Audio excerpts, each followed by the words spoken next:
You're watching Toronto Sports Rush on the Bet Rivers Network. It's Binksy. It's Toolsy. Hi. Toronto Maple Leafs were part of a schedule that included every NHL team on a Tuesday night. And Binksy, I was talking to our guest, Hradek, before we talked to him. I was talking to him before we talked to him? and around. He pointed something out. He says, I'm surprised it doesn't happen more where every team plays on the same night. It's a good point. Because sometimes I think last year it happened almost sort of as a surprise. It was like, oh, wow, every team's playing tonight. But this was planned. You know, the 15-minute increments. Did you get the feed in Canada? No. Well, I didn't even try to find it. I was just watching. Yeah, did we watch any hockey last night? Yeah, watched the entire Leaf game, and I will never get that time back. Dan, bravo! You watched the entire Leafs game last night? Oh, yeah, baby. It's good for you. Yeah, and it was. How would you what's one word to describe how that experience was for you? Well, I watch a lot of Leafs hockey, but that one was just impossible to get into if you were looking for positives from the Leafs' perspective. Oh, and you watched till the very end? Yeah. Oh, yeah.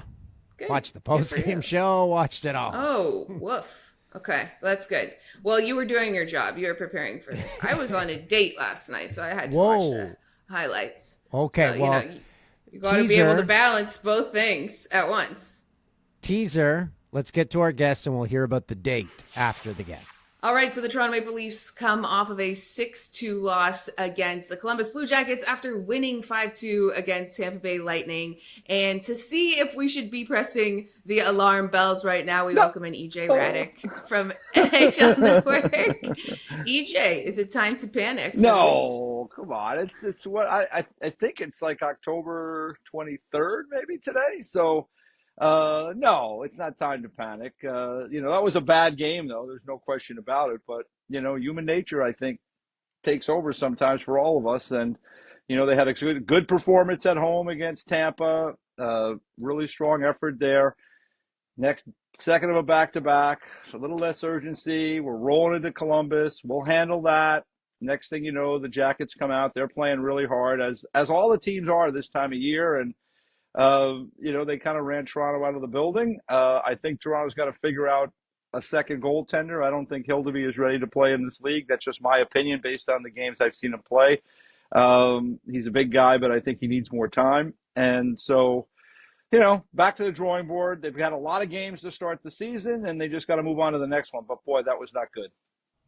This is a pivotal moment for new head coach Craig Berube, because how he handles this sets the direction for the next few games, maybe for the rest of the season, because he will tell the team the tone that will be set. Yeah. Does he lay into them? Does he say, okay, we're going to wipe this one clear? How does he handle this? Do you agree? This is a real pivotal moment for him. Well, I think it's pivotal the start of the season for any new coach, and certainly in Toronto when you have the spotlight is on you. We're like, here we are, right? It's October 23rd, like I said, and we're already, dissecting everything. It's a pivotal moment for Craig.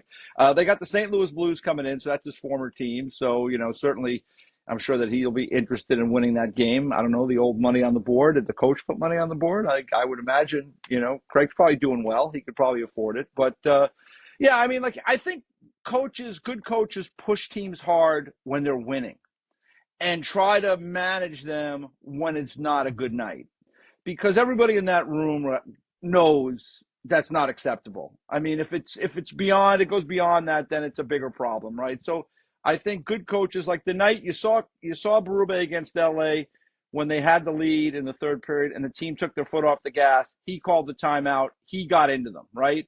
That's when things are going well. That's the time to reinforce the message. When things are not going good over the course of an 82-game season over several months, I think you have to find your way, because if you're hammering constantly, I think you lose those players, especially in this day and age. So obviously for Toronto, they don't want to get off to a bad start, right, Dan? They want to play well, but I do think there are some mitigating circumstances here because they have a lot of games in a short window, and they're playing with one goalie, in my view.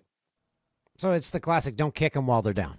Yeah, I think. I mean, at this point of the season, I mean, if he's hammering, like, there's a time to have, like in training camp, I'm sure he worked them hard. I think that there's times in games, like I said, I liked what happened against LA. Like, the team is doing well. It's a good night. We took our foot off the gas. Hey, that's the time to get in there and really reestablish what we're all about here. They know they played a bad game last night. I mean, everybody knows. They watched it. It was terrible. They were standing around.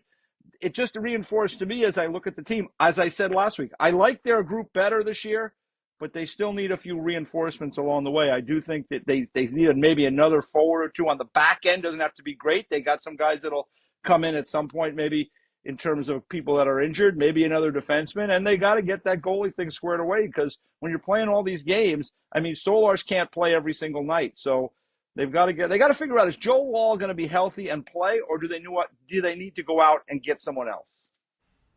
Where on that point then, EJ, like, where do you see that right now? Like, what maybe have you heard is sort of the status of Woll? Like, where are they with the goaltender situation? Well, I mean, I know what everybody else knows is that, like, he's getting close. He's been, working out. It's supposed to be a matter of days. There was some thinking that maybe he could have played last night.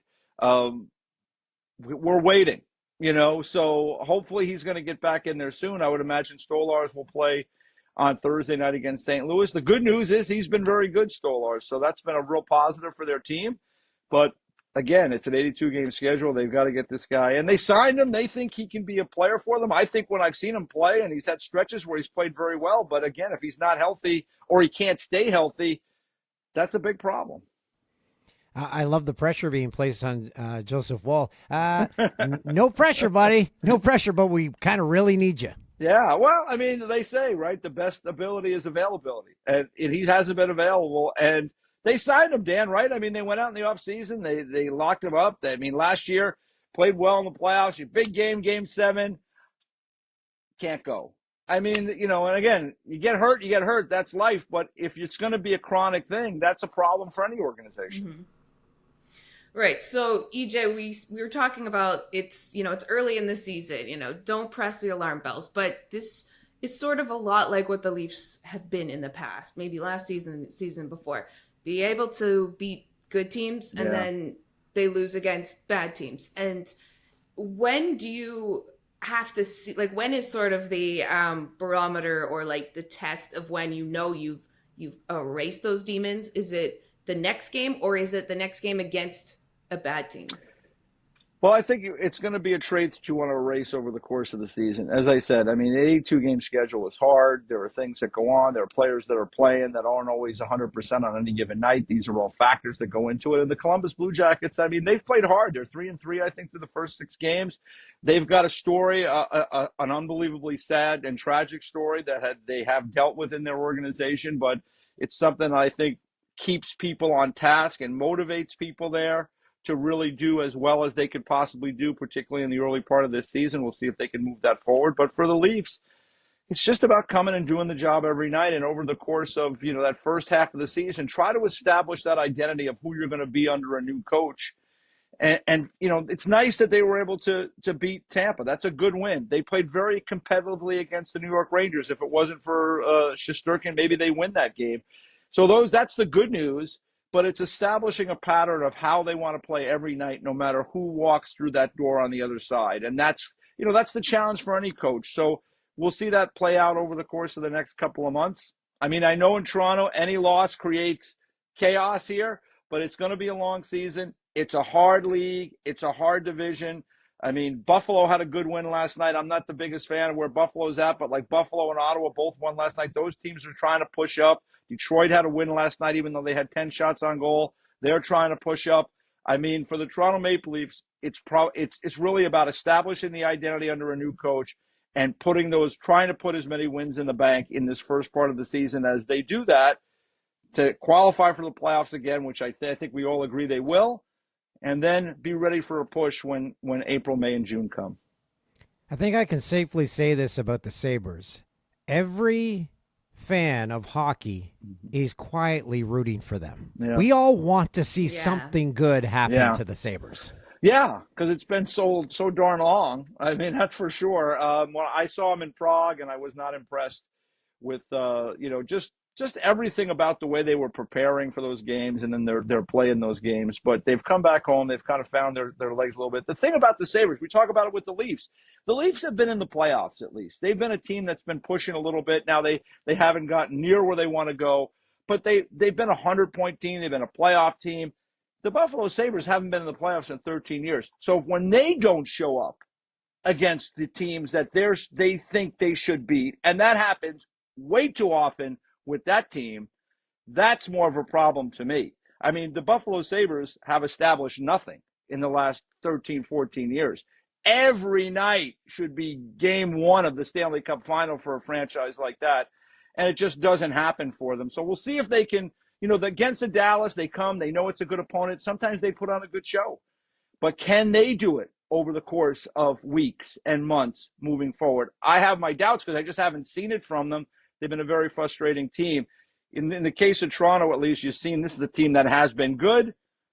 They do have to clean up some of these things against teams they should beat. EJ, you just came up with a great T-shirt idea. Sabres, not impressed. Not impressed. Hey, listen, I want to be impressed. I think you're right. I do think people love those fans in Buffalo because they're so passionate and they want good things. I think you're right. I think you're onto something there. But the thing is, you just, you get excited about them. Even over the last 13 years, they've had stretches, right, guys, where they've won 10 in a row, 11 in a row. There's excitement. Everything's going to go great. And then the bottom falls out.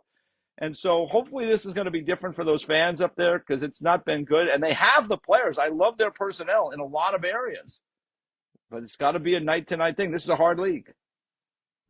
Right. It's kind of like the identity of a Bills fan as well, too. I mean, I think you also have I felt your energy there. Felt like you were maybe creating Buffalo Sports Rush. I mean, Hey, I get revved up because when I see teams that have talent that constantly underachieve, it just baffles me as to why that's the case. So they're one of those teams. Right. And a team with lots of talent that consistently underachieves the Toronto Maple Leafs. Thank you, EJ, for joining us to break down everything about the Leafs. Be nice as it is only. At least they're in the playoffs. Right. Last year, at least. Yeah. I mean, this year they should be as well. Because it's October 23rd. That's right. And that means that we. Do I have to bring the calendar every week? Do I have to bring, to remind people where we are in the world? Mm-hmm. All right. I'll do that. I'll do that. All right. I do. We all need reminders once in a while. That's true. All right, you guys. EJ, what a guy. What a guy. I love his passion for Buffalo. And I did my vetting on EJ Hradek. I talked to my some good friends in the NHL community. You did your scouting on EJ Hradek. No, I just mentioned to the friends in the NHL world that we have EJ. They're like, great guy, quality human. And I'm like, quality. Always. See, and when I hear that about someone, I'm like, okay. We've got boots on the ground that have met him in person, and he already passed the mustard test. Is there muster or mustard test? I think that's one we should ask the listeners. Is it muster or mustard? It's a pan situation. Just go with it. Okay, Binksy, back to this. We went into the interview. You had a date last night. Tell us, how did it go? It was good. Are we having a second date? Yeah, we'll have a second date, but I basically interviewed someone. Okay. For like 3.5 hours, which is great because it's information gathering process. You feel bad for that person? Well, if you went in interviewing. No, I wasn't like, okay, tell me, what's the latest?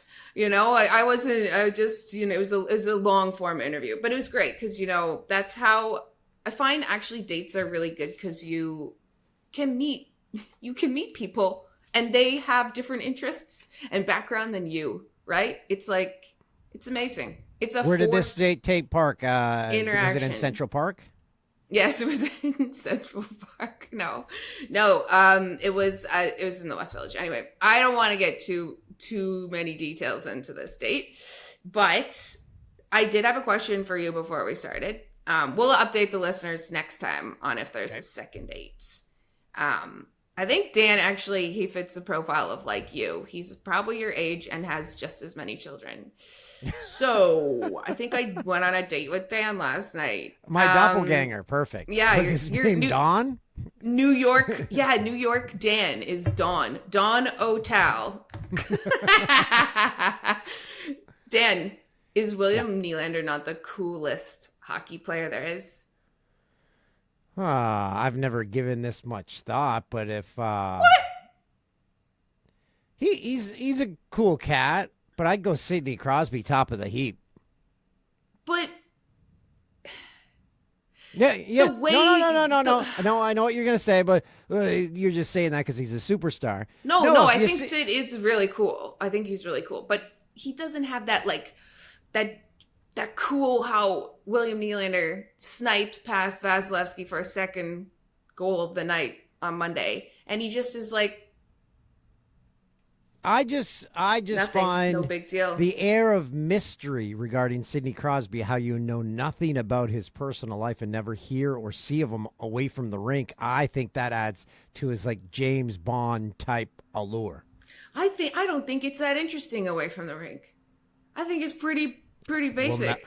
We'll never know. I think Willie Styles taking the subway, playing hockey with some kids at a random rink that clearly was not set up ahead of time. I think that he's got way more mystery. Yeah, He's cool. Sidney Crosby drives a Zamboni through the Tim Hortons drive-thru. Come on. Did he? How'd he fit Yeah, that? Tim Hortons commercial. Him and Nate McKinnon were on a Zamboni. Come on. Man, the CanCon I'm missing down here in the States, just brilliant. I think Sidney Crosby must have a lifetime contract with Tim Hortons. Yeah. Tim Hortons owns him, actually, I think. Sweet deal. Binksy, I guess we'll see you here next week. Yeah, more Leafs talk. Yeah, baby. Thanks for watching Toronto Sports Rush on the Bet Rivers Network.